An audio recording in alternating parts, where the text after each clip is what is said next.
clock's been ticking away for about 15 minutes now, and I'm gonna continue to allow it to tick away while I watch Cheryl Adair's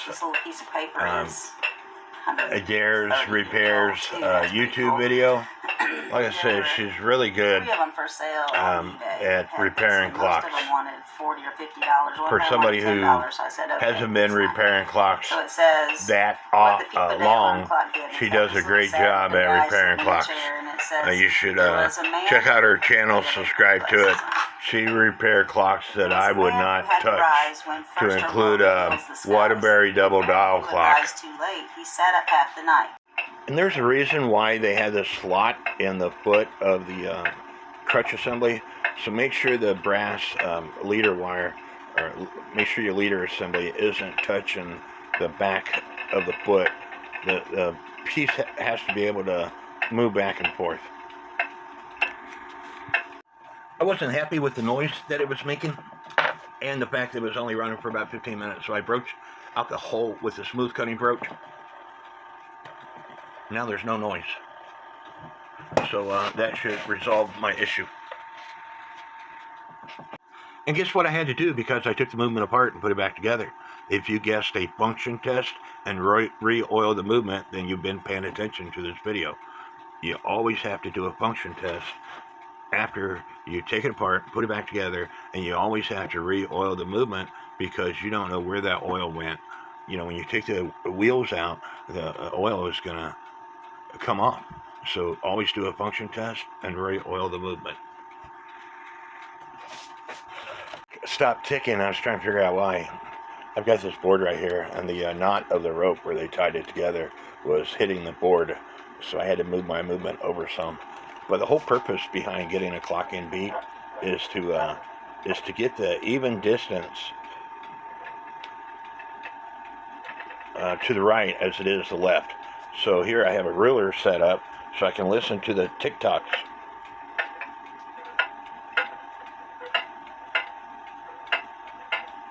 As you can see, it's ticking to the right about 7.5,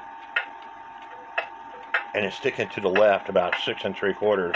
And I started with it at the 7, so I need to bend it so the verge goes to the left more. Again, where this rope is connected, it's catching my board. When I pull on the rope, it continues to tick. So I added a hemostat, and I added a couple of 1,500 gram weights. Hopefully I can get through that spot, and it will continue to tick. In the case, freaking boards are not going to be in the way, but with my stand, you know, there it stopped. But if I pull on the rope a little bit, it continues to tick. And so again, where that knot is, where they put their rope together, it's creating issues. Even the 1,500 gram weights weren't working for me, so I added a grandfather clock weight just to get it past that knot around that wheel and around my boards. Position the movement, that way the rope wouldn't be in the way, and I took my hemostat and weights off. And I'm listening to Cheryl Adair's YouTube video. Again, subscribe to her channel. I'll leave a link to her channel at the end of this video, and I'll leave a bunch of people's YouTube channels during this video. So check them out, subscribe to them. And I started with the pendulum rod at the 6, and as you can see, it's going about 6 1/4 and about 5 3/4. So that is pretty dang close. So because I put bushings in the second wheel, the clock won't stay running as long as it should. So now I'm going to have to put bushings in the escapement wheel. The reason why I say that is if I add more weight to it, it'll stay running. But that's kind of a way to test your clock. If it needs more weight to make it run, then it needs bushings. So I'm going to take it apart and put bushings in the escapement wheel. Okay, I think I discovered my problem. I put a bushing in the escapement wheel. This is the second wheel. See, it spins with movement like this, and it spins with the movement upside down like that. It spins in both directions. Now stand by. Now this is the escapement wheel. spins with a movement like that, but when I flip it, it don't spin as well. And the reason why, I put a pivot in that bottom section. As I was saying, when I put in the pivot, the end of the shaft is supposed to be tapered. And looking closely at this, the end of the shaft is not tapered. So I'm going to try to see if the clock will work the way it is. You know, the clock isn't supposed to go upside down. You know, it's supposed to go like that. So as long as it works like that, I'll be happy. But if it don't work, I know what I have to do. I have to put in a different pivot, but this time taper the end of the shaft. As I was saying, as long as the clock is straight up and down, the skimming wheel works just fine. Now I thought maybe the pivot was bent, so I put it in my drill, put it up to next to a ruler, and turned on the drill. It's not bent. It can be deceiving. So I got the escapement wheel in my lathe using the collets. Not quite set up with my other Jacob's chuck yet. I bought this mini lathe set from Harbor Freight. I paid, I don't know, $25 for it. I think I need to watch a YouTube video on how to use them, but they don't seem to cut the metal. I tried files. It didn't work. I tried this piece here. It didn't satisfy the job. So I used my Dremel not only to flatten the end of it so I could put another pivot in, but to get the tapered end on it also. So turning the Dremel on and turning the lathe on, I was able to do that. So now I have to drill another hole and put another pivot in. So I got a hole started, and I decided to do it by hand to see how good I was. I'm not bragging here, but so far so good.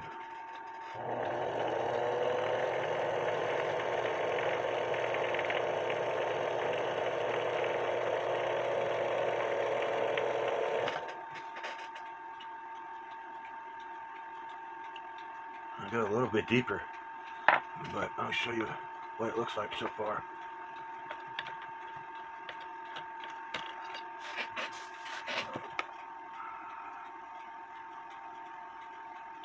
If that ain't dead center, I don't know what is.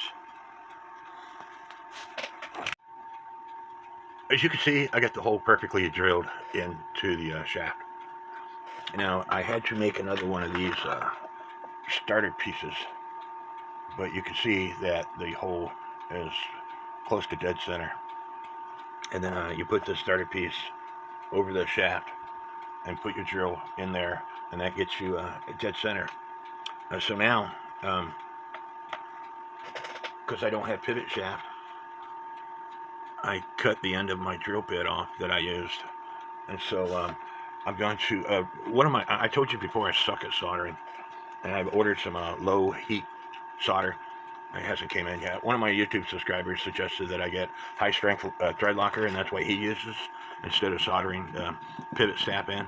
So I'm going to try this high strength thread locker, and after it's nice and dry, then I'm going to taper the end of the pivot, just like the end of this pivot is tapered. But as you can see, I got the end of the shaft tapered, and my only concern now is, because I had to do this a time or two, is whether I got the shaft too small. And so if I do, then I'm probably going to have to hire somebody to make me another escapement wheel to resolve all this issue.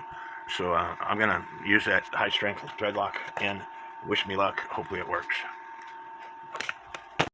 Now, according to a Google search, because the bottle is written in Chinese and I don't speak or read Chinese, it takes 24 hours at room temperature at 72 degrees Fahrenheit, or 1 hour at 200 degrees Fahrenheit for it to cure.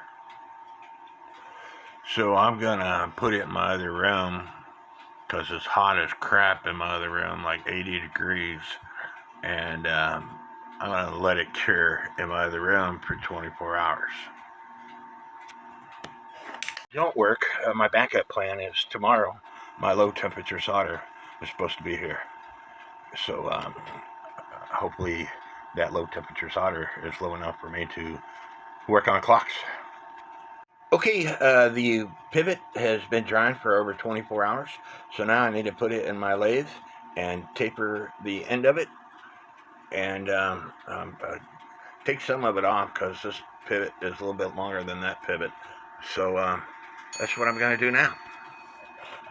And as you can see, it now has a tapered end to it. It's nice and straight. I'm going to take some mothers and clean up that from where I heat treated it, etc. The wheel has moved on me, so now I have to push it back that way.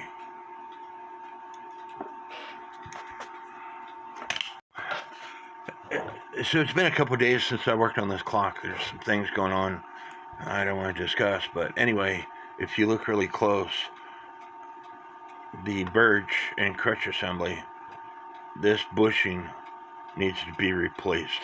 It's got too much play in it, and so that's what I'm going to do. The clock will run, then it stops, and then you touch this thing and it'll start running again. So I finally figured out that I need to put a bushing in this, and I think once I put a bushing in that, I think the clock would continue to run. And I want to discuss putting bushings in a little bit more in detail. If you look, this is a reamer, and if you look the way this reamer is designed, it's tapered, and then at the very end, it's straight across. So with the reamer, you go in, and this reamer here is 3.36 millimeters. Sorry, I got to zero my tool out. This reamer here is 3.46, 3.45 millimeters in diameter. And so with the reamers, you ream whichever way you want to ream, whether it's from the outside or the inside, until it's all the way through. But with cutting broaches, you choose a cutting broach that you want, and you mark it. And when you measure the cutting broach, you want to spin it, because if you measure it where it's flat, where it shows there 2.16, but when I spin it, it shows 2.4. You have to, and let's say that is the measurement, and so you have to broach both sides of the part because it's tapered, and you can't put a round bushing in a tapered item. The taper will push that bushing out, so you have to use a cutting broach on the inside of the plate and then turn it around and do the other side of the plate. And you want to make sure that you measure 3 or 4 times before you mark where you want to stop, giving yourself 0.3 or 4 millimeters to allow the bushing to go in and spread the hole out so it stays. But you have to go both sides, so that way the hole is perpendicular, just like with the reamer at the end.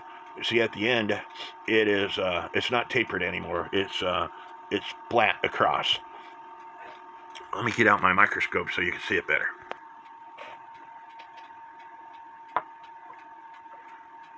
At the very end, it's flat.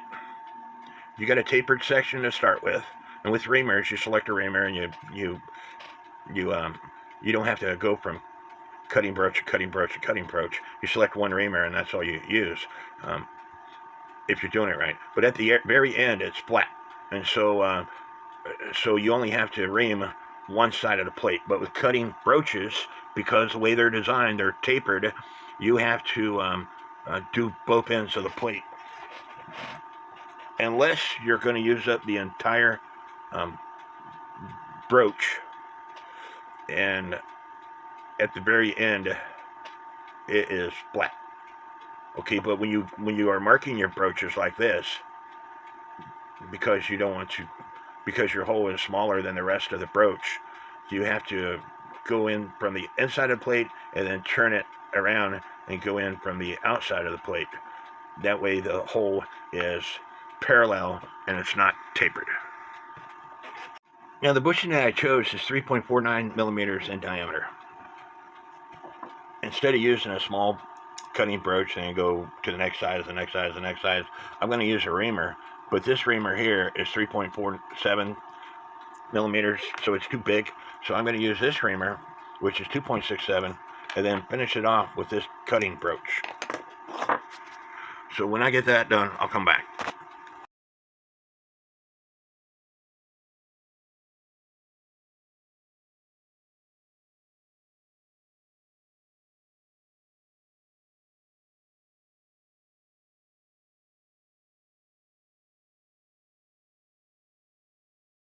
And here I have a box cutter knife, a heavy duty one, a pair of pliers that holds that bridge, so I can use a pusher to push the bushing down.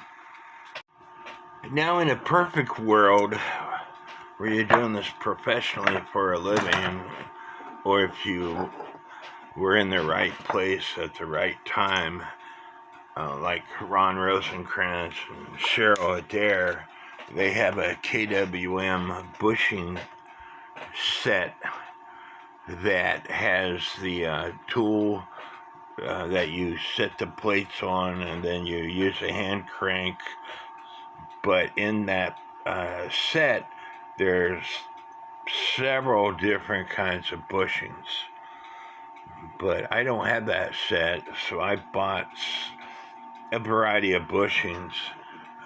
So the bushing I chose, the pivot won't fit in. So now you have to use a cutting broach to broach out the inside diameter hole. And the pivot diameter for this birch assembly is 1.82 millimeters. 1.81. So I have to get out my cutting broaches and find one that's 1.81 millimeters or just a tiny bit bigger. And I say tiny bit bigger because you don't want to waste your time here. If you choose the wrong one, and guess what? Your hole is now as big as what it used to be, and you wasted your time. And so, I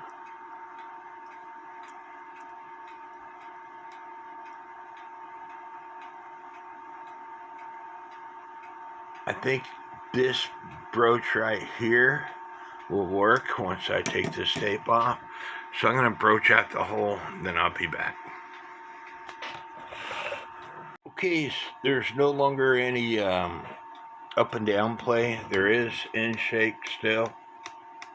So all that is good. That should resolve my problem. Hopefully it resolved my problem. I did take a smooth cutting broach to it afterwards. And you must use a smooth cutting broach, or you should get in the habit of using a smooth cutting broach after you ream or use cutting broaches to put in a bushing, but only on the inside hole. You don't have to take a smooth cutting broach. In fact, I'd recommend that you don't take a smooth cutting broach after you broached or reamed out the hole to put your bushing in, because when you do, you're going to make that hole smaller and your bushing is going to fall right through that hole. The smooth cutting broach is only for the actual pivot hole itself, and you need to get in the habit of using a smooth cutting broach on the pivot hole. That way you got plenty of this is not a wheel, so I can't show you it spinning, but it does move back and forth easily. It no longer has any up and down or back and forth movement because the hole is not too big, and so that should resolve my issue. I made a different stand because the other one was creating issues with the rope getting caught. It's got a good swing to it right now. Hopefully it stays that way.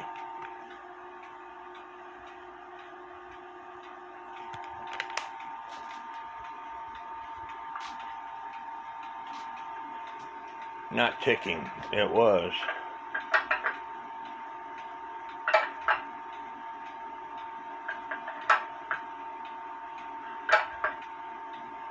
So I got other issues.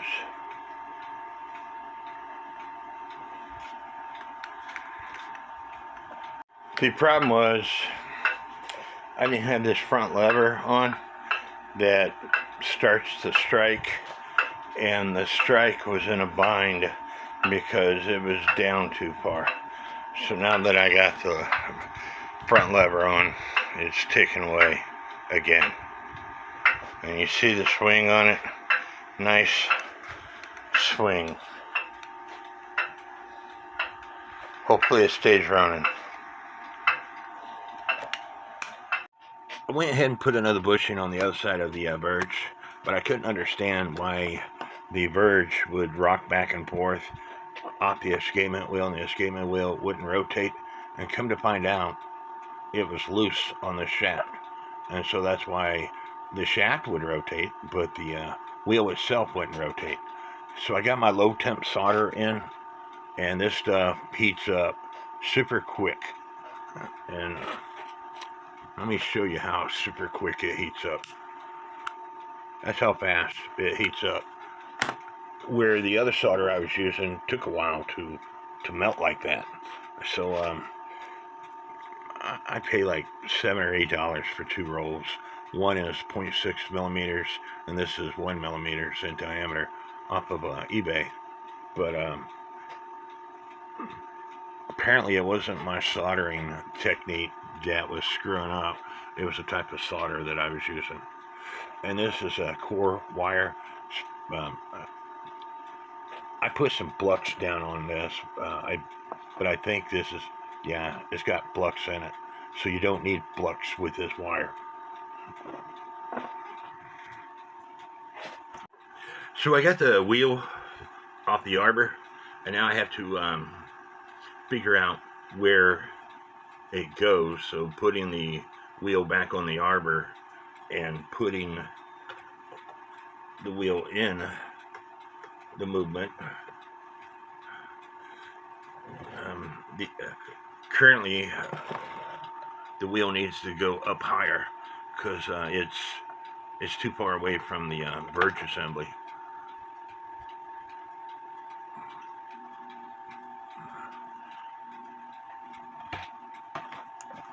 And I'm really close with this clock, and I hopefully I won't screw this up.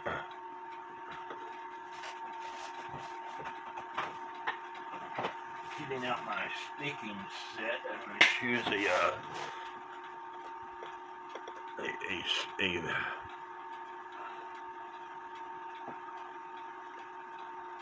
that's too small.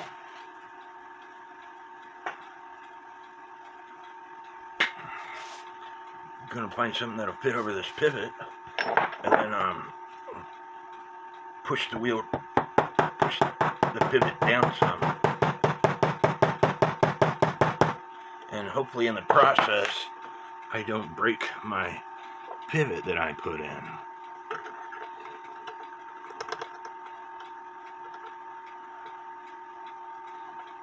It still needs to come up quite a ways. So I'm going to continue doing that, and we'll get back to you. Using a torch lighter, I was able to heat up the wheel, and without a hammer, just push the pivot down to where I think it needs to be. Sorry, push the arbor down. Now I'm going to cool it off and check it for the movement.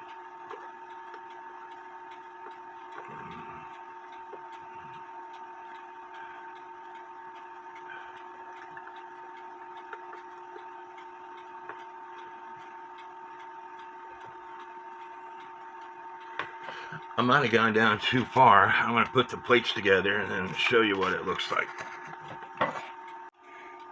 I think I went a little bit too far, and the wheel is kind of warped, and that's because the wheel sits on that brass part, and it's not sitting on that brass part all the way, but it will after I get done soldering it. So I'm gonna back the wheel up to the left just a tiny bit, and then solder it on. I told you the wheel was pretty wobbly.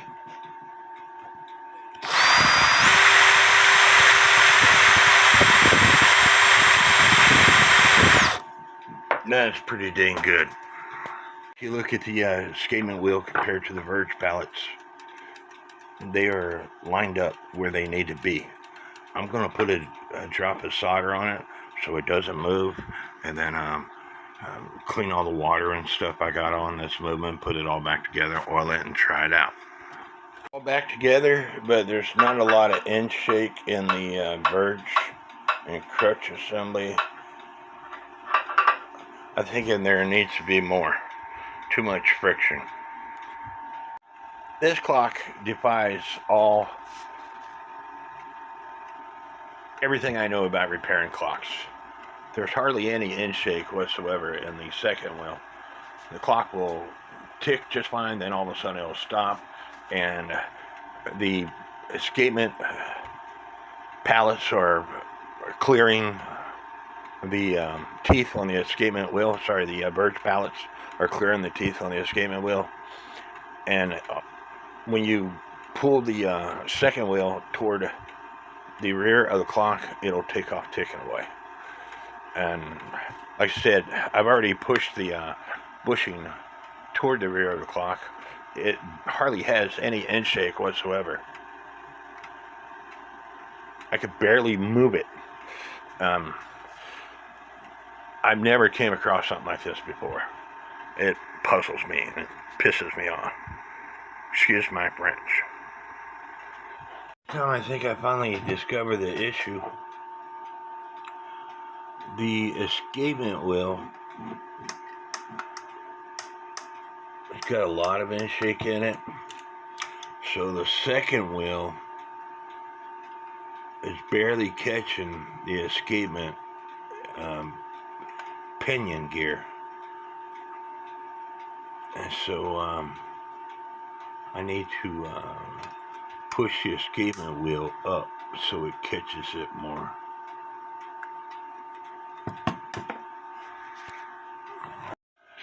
I've been studying this grandfather clock, and I think I know what I need to do. And I need to get it fixed so I can get other clocks going. A good friend of mine, Eugene George, sent me this clock, and it's a really cool clock, and I'd like to get it going along with a few of my other clocks. But I want to finish this grandfather clock first. And the issue, I think, is it's sitting here ticking away. Well, it was. When I put when I fix the second wheel pivot, as I ground too much of the shaft off, and that's why it has so much end shake in it. So I'm going to put a bushing or something at the very end so it doesn't have so much end shake in it. When it has the end shake, when it goes that way, it doesn't tick. When it goes this way, it ticks. But when it goes that way, it doesn't tick. And that's because the second wheel is at the very end of the escapement wheel pinion gear. But when I put it this way, it's ticking. And that's because the second wheel is in the middle of the pinion gear. So I need to take the end shake. Not all of it. Clock has to have end shake in order for it to run. But I need to add more onto the very end. That way it doesn't have so much end shake. So I chose to use the high strength Loctite again to together. Using the solder, it might not creep down in the holes. And so I'm going to try this, and if it don't work, I can always go to the solder. I wish I would have had my video on when the pivot and the bushing shot out. I mean, it went fast, ping. They might make that stuff with black powder. It was freaked me out, and it's a good thing I wasn't looking down on it, because it might have hit me in the forehead and killed me. And the CSI people would have had a heck of a mystery on their hands trying to discover what killed me. Now, with that bushing added, which I have at the top, it still has end shake. The wheel spins like it needs to. And so the second wheel, pinion, should line up with the escapement wheel. The second wheel should line up with the, I get the second wheel, should line up with the escapement wheel, just like that. Where before it was coming down and it was stopping the clock. And so, yeah, it doesn't look the best. The only proper way to do this would be make another wheel. But I don't have that kind of tools or technology. This is pressed on, but this isn't pressed on. I don't know how that is made. It might be pressed on, but it doesn't look to be pressed on. I'm not for sure exactly how it's made. So I'm going to do what I have to do to make this clock work. Some people might not like it, but it is what it is. After a lot of adjusting and a lot of praying, the clock is running. Pendulum's not swinging as much as I'd like it to, but it is running, and it's been running for over an hour now. I'm going to let it continue to run, and then if it stays running, I will put the hands on it to see if it continues to run, and if it does, I'll put it back into the case. Don't ever work on clocks when you got your mind on other things. I want you to pay attention to this hand.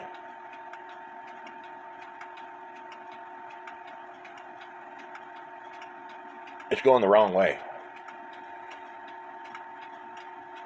I guess when I had to solder the escapement wheel back on, that I put it in the wrong direction. So I should have looked at my pictures, but I didn't think I turned it in the wrong direction. With the hands running backwards. So back to the drawing board. Somehow, I think this rope got turned around. This is the main gear here. And when I pull on it, the hands turn like they're supposed to. But with the weight on,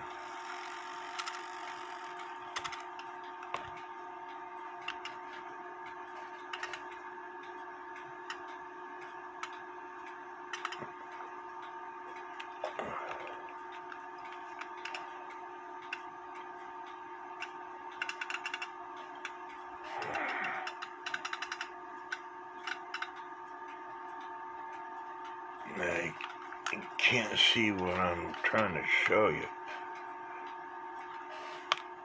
When I pull in the opposite direction,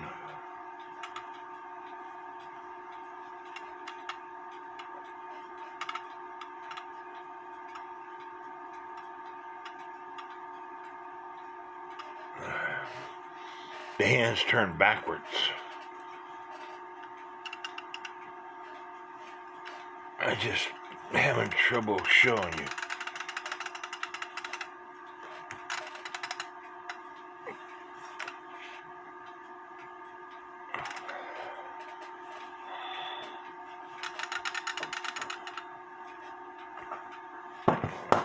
Let me scoot this camera back some. The drive force is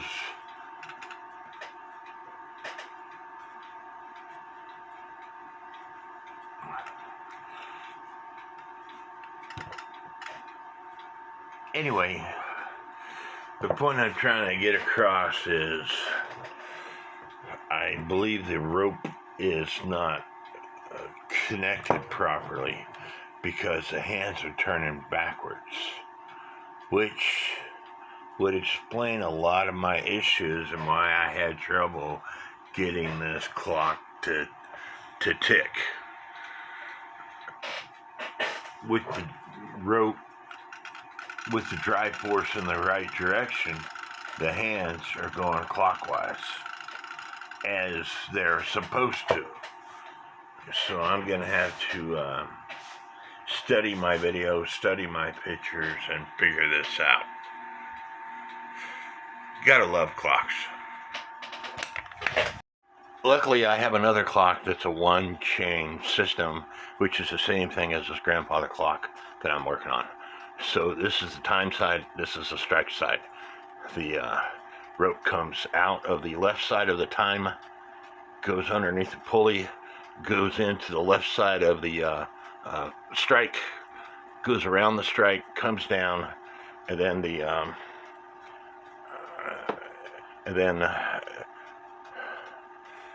it goes back up into the time side. So wrapped around the time side for the pulley, and then going up to the wrapped around. Sorry, I keep moving my camera. Wrapped around the time side, but left side of the hole for the time side comes out, goes into the pulley, and then goes into the left side of the strike side. So once I do that, the issues will be resolved. And if I would have put the hands on a long time ago to discover that they were running backwards, I would have had this clock done a long time ago.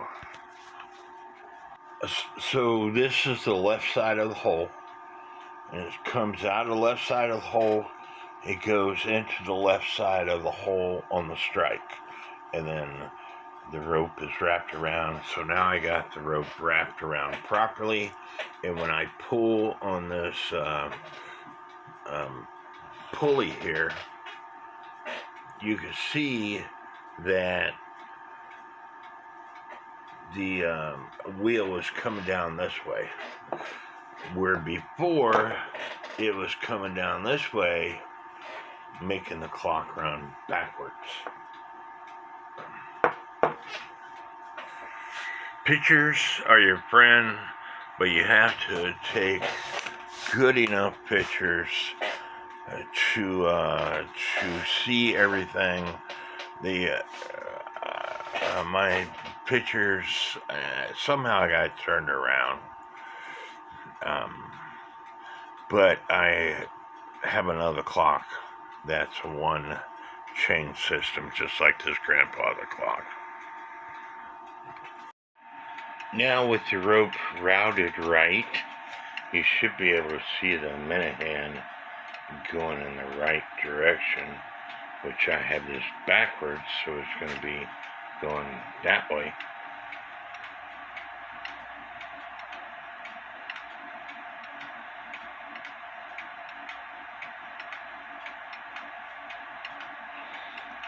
And I always tell people that if your mind is not into working on clocks, don't do it, because you will screw up. And I just, I got a lot of things on my mind, personal things, and I shouldn't have been working on this clock, but I was trying to keep my mind occupied. And because my mind wasn't fully into this clock, I kept screwing up over and over and over again. And the rope was the whole issue. I mean, it had other issues. It needed bushings in both the verge, second wheel, and the escapement wheel. And this piece right here was broken. But after I fixed those pieces, me routing the rope backwards was my major issue. And without the pendulum on, you want to try to get the verge and crutch assembly to tick back and forth by itself, which before I couldn't even do that. I might have to do some minor adjustments to this, but it's a lot better than what it was. The clock was running extremely slow, so I took this extension out, so hopefully it'll slow it down enough for me to regulate it. Unfortunately, on this clock, there's not that much adjustment on the pendulum. There's a wing nut at the bottom of this rod. You can move it a little bit, but not a lot. The movement worked great on my stand. I ran for a couple of days, but after I put the movement in the case, it took me a long time to adjust it. But as you could hear, it's ticking away. I still have to put a glass in the door. The door had original glass, and after they packed it and shipped it to my last duty station in 2000, the only thing that got damaged, my only clock that got damaged, was the glass in the door. And I have to do some repairs from when I broke it.